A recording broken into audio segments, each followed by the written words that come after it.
The air in the old lighthouse was thick with the scent of salt and decay. Rain lashed against the thick glass panes, mirroring the tempest raging within Elias. He and #039 D been sent to the remote island to repair the aging beacon, a solitary task he dreaded. The lighthouse keeper, a gruff old man named Silas, had warned him, and quote, "This place has a soul, lad. And it ain't and #039, ta pleasant one," end quote. Elias scoffed, but the old man and #039's words echoed in his mind as he explored the desolate island.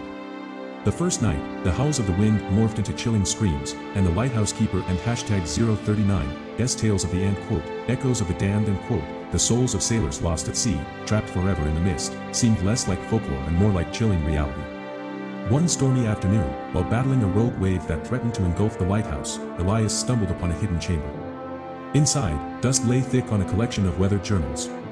They belonged to the previous lighthouse keepers, each entry filled with chilling accounts of ghostly encounters, whispers in the fog, and the ever-present sense of being watched. As he delved deeper, a chilling pattern emerged. Each keeper, driven to the brink of madness, had met a tragic end. Some had vanished without a trace, others had succumbed to despair, their bodies found washed ashore, their eyes glazed over with terror. Fear gnawed at Elias.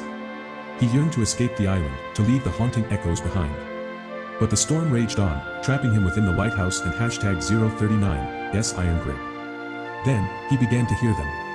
Whispers on the wind, chilling moans in the fog, the mournful cries of unseen souls.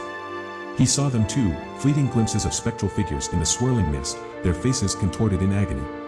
Driven to the edge, Elias decided to confront the echoes. He climbed to the top of the lighthouse, the wind howling around him, the spray of the sea stinging his face. He raised his voice, a defiant shout against the ghostly chorus. To his astonishment, his voice echoed back, not as a single sound, but as a chorus of voices, each one unique, each one filled with a desperate plea for release.